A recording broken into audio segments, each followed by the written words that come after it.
Supply and Chain podcasts. We are your hosts, Leo and Kristine.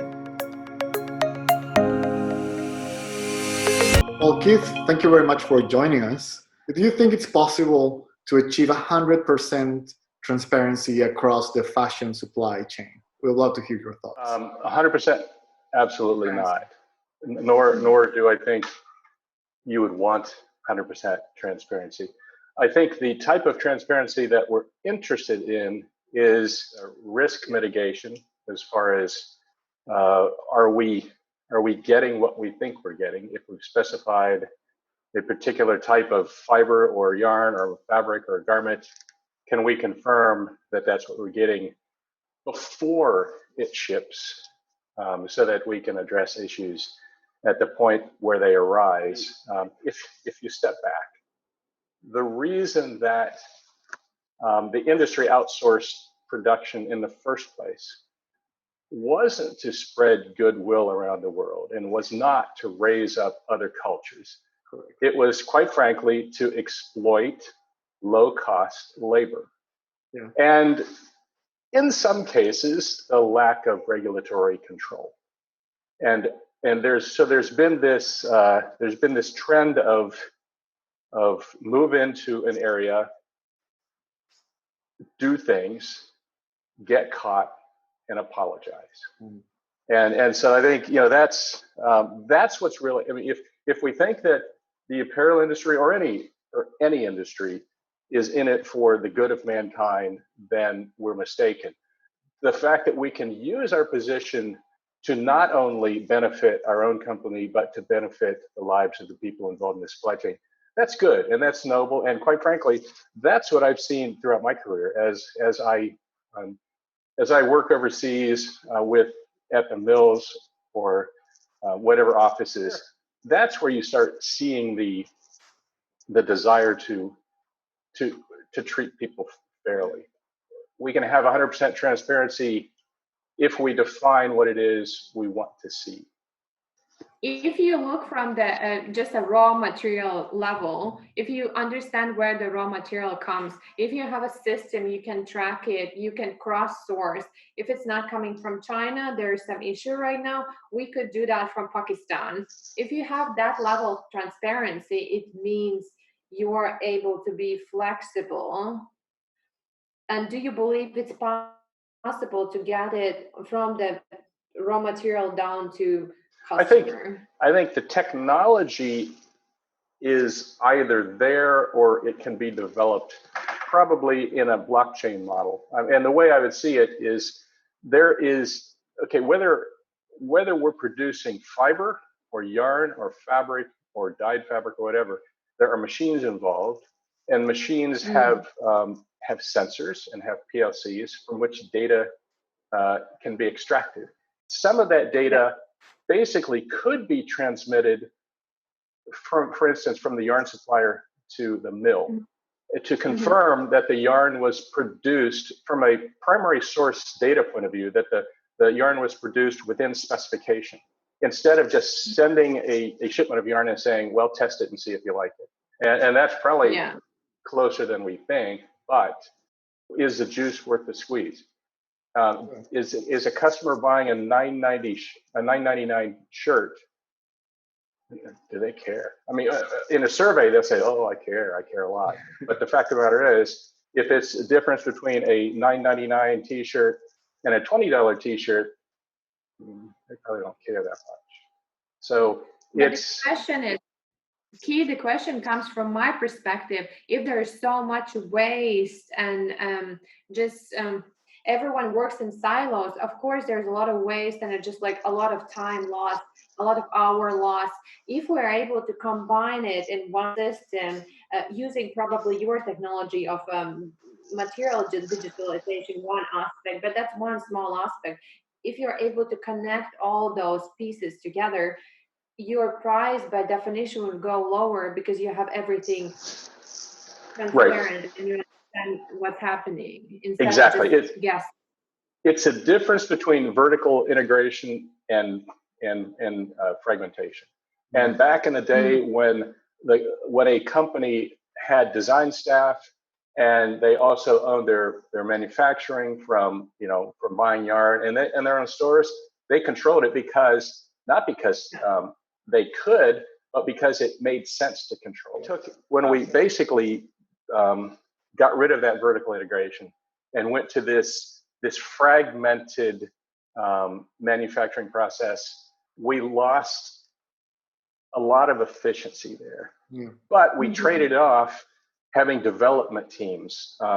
It used to be that there was this collaboration between design and manufacturing. That that's a cool thing. Here's how we're going to make it. It may change your garment a little bit, but it'll be manufacturable.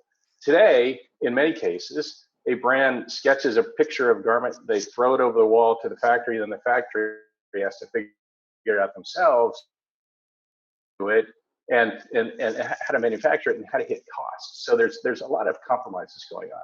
So I think what Black Swan is looking at is how to reestablish a vertical model without the actual ownership involved, so that there is an understanding of manufacturing requirements at the design level, and there's also an appreciation for the aesthetic at the manufacturing level, and there are systems that take care of the problems and connect the dots. So to your point, the less noise there is in the system, the less cost there is in the system. And so that's our focus is, when it comes to transparency, it's about reducing noise, increasing efficiency, and it could be that you increase your margin. It could be that reduce your cost. It depends on what the marketing guys at the brand want to do. What do you feel? What's your favorite myth in fashion supply chain? Well, if you look at many PLM systems, the way they've been configured by brands, you would think that garments just appear out of nowhere, because they track styles, and then they may throw in some descriptor of fabric, but they forget that garments are assembled pieces of fabric, and fabrics are made up of yarn, and yarn is made up of fibers. So if you look back over the history of compliance over this outsource model, we basically threw it to the overseas suppliers and let the suppliers take it all. And all of a sudden, when problems came up, they appeared at the factory. When they realized that there were problems at the mill, whether it was effluent or using chemicals that shouldn't be used. And so then we ran in and we set up various processes to try to monitor that, which added as much cost as they did anything else. And now we're getting down to, well, it's beyond the dye house, it's beyond the mill. All of a sudden, ooh, where's the cotton come from? And so now we're scurrying after the fact, trying to address that. So I think that the biggest myth or problem in the industry is a lack of understanding of how things are made. A lot of, let's call it, brands or companies are either starting to develop new styles or are starting new brands without a full understanding of how the apparel or the fashion industry actually works, the manufacturing process. Right. Yeah, exactly. It's kind of out of sight, out of mind. I mean, I have a sourcing office in Hong Kong or in Taiwan or wherever, and those people have to worry about the details. The office in New York or Paris or London or whatever, their big picture, their strategy, and so there is a lack of appreciation for that. Do you think that it has to do with the fact that now, as we're trying to simplify the process, we're trying to make more, right? We're making more styles with less people. We try to simplify the process. So the part that is harder to replicate is actually the technical part. Like, that's the hardest people to get. That's the hardest thing to kind of like attach. So you're like, whatever fabric worked last season, use it again. The same measurements that we use for this style is used for this one. We just change the color, we just change the print, and that's how we get more styles without investing on the more complex stuff that we actually need more head knowledge, which is the technical side that you're talking about. Yeah, and I think you're absolutely right. Look at the technology we use for 3D design. Regardless of brand.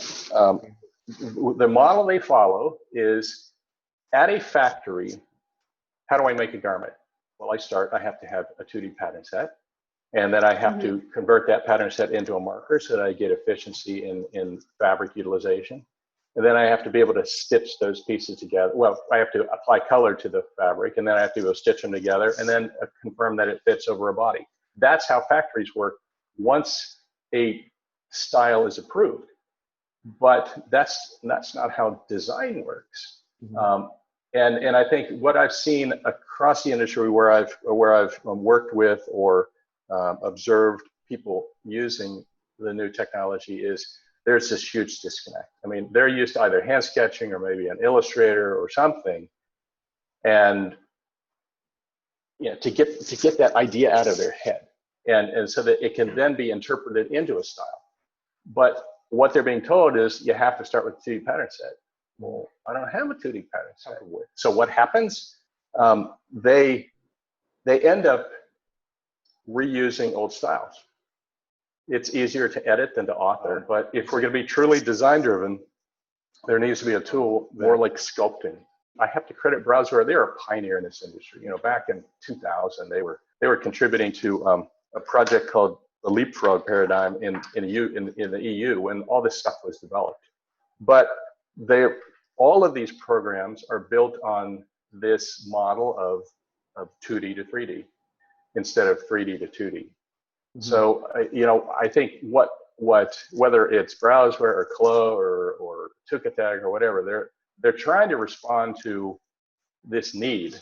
Is it possible? Is it possible to adapt that model to serve the true paradigm? And so we're looking at a company like Tira out of Singapore that starts with sculpting in 3D and allows the designer to do stuff the designer does, to try to experiment, to change something and see it immediately without going through this rendering engine and all this heavy lifting type of stuff. And then once a design appears the way they want, then it's converted into a pattern set. So instead of starting with a pattern set and going to a style, you develop a style and then you go to a pattern set. Any recent supply chain initiative, a project or a startup that maybe you think is very innovative that has caught your attention? Well, I mean, there's no shortage of innovation out there. I mean, it just depends. Does innovation have value? I see tons of postings like on LinkedIn and various sites about 3D design. Back before this technology, I was a art director at Ralph Lauren, and for Ralph and the design leadership to be able to assess a design, they had to see a super accurate rendering of it. Once they saw that, then they said, okay, let's move forward. They did their technical designs and it went into production. So that was the design process that we're involved in was a means to an end. It was a plan to get to production. Now, granted, we did a lot of cool work, and you could frame that stuff and hang it in a museum. So I see a lot of really nicely rendered 3D art today, and the question I always ask is, okay, that's a cool drawing, but can you make it? Is there information in that file that will tell the mill what the fabric is, that will the bill of process as far as what the construction processes are? When you place an order with the factory, they're still stuck, trying to figure out how to make it. Now, granted, it's a better representation, but the fact of the matter is, it's like the difference between typing a document on a typewriter and sending it to someone, and writing it in Word and sending them the file. And Keith, if we see this problem in apparel, in footwear, it's even worse, because not only it's even more complex, a 3D representation, that you're starting with a 3D process and then you have to mold it and put it together. It's like, it may look amazing in the rendering, but now the whole process for the factory now is how to make that in real life. It's being approved, everybody loves it, but it doesn't really exist yet.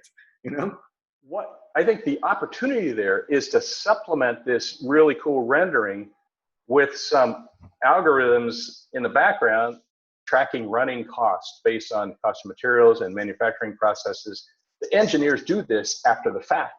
once they get an order, they figure out how to make it, and they do these calculations. And then they say, there's no way in heck we're going to make this. Mm-hmm. So if you could basically pull that information out of their head, write it into an algorithm, and stick it in the software, you're basically, as you go, is this a feasible product to make? How do you believe your digital twin, your technology, will be able to disrupt or maybe enhance existing fashion ecosystem?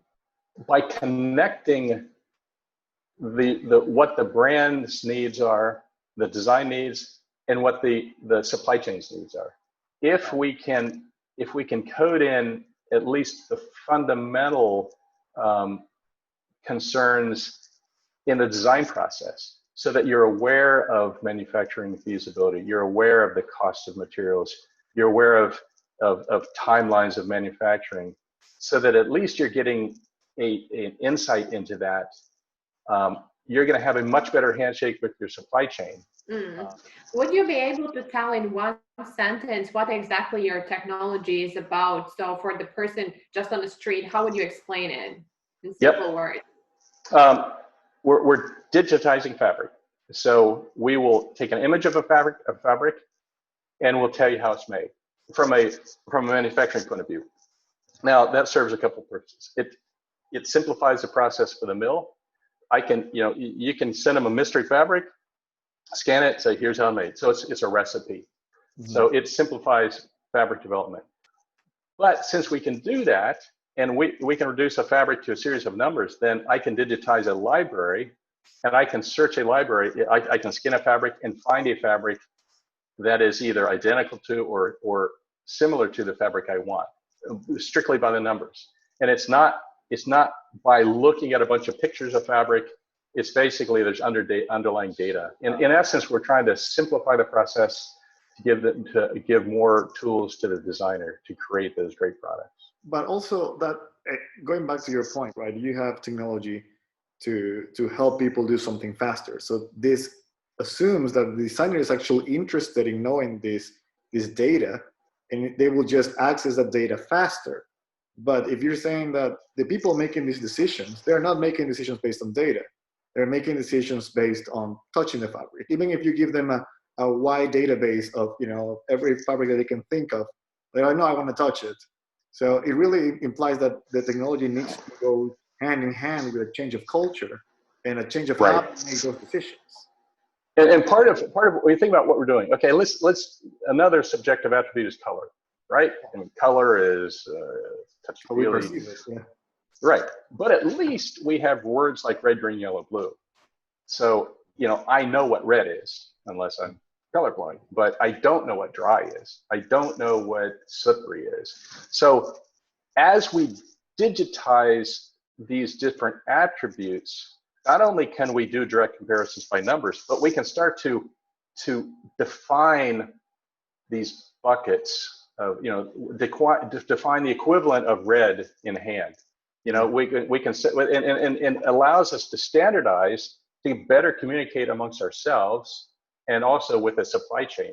Is it even possible to, I pick up this piece of cashmere, oh, it feels wonderful, but I've got to do polyester.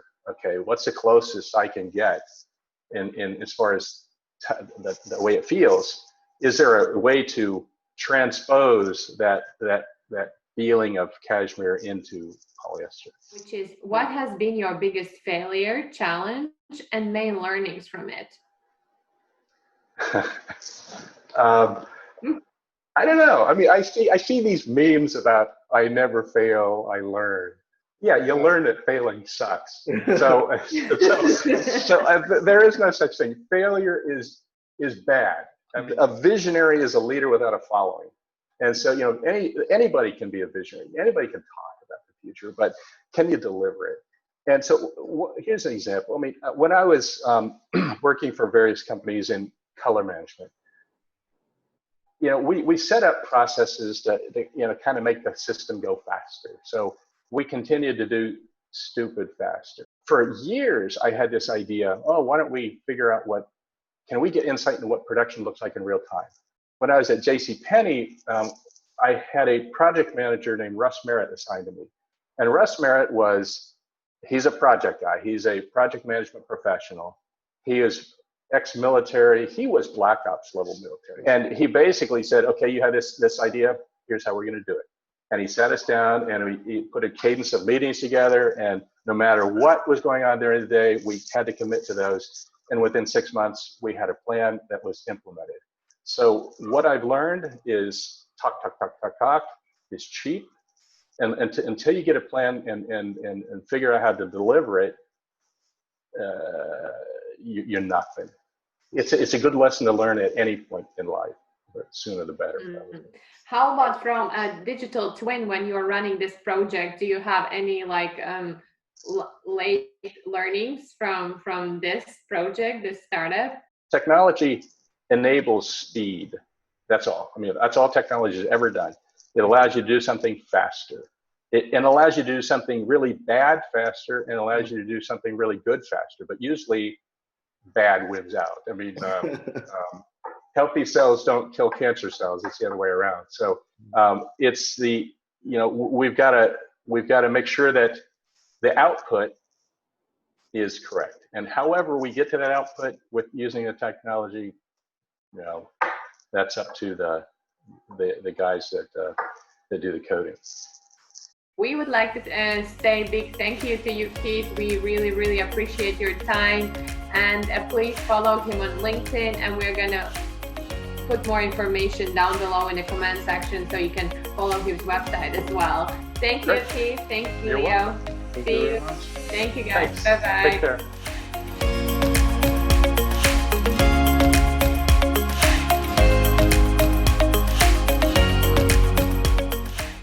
No, we're cutting this out. That was fast. That's a new record.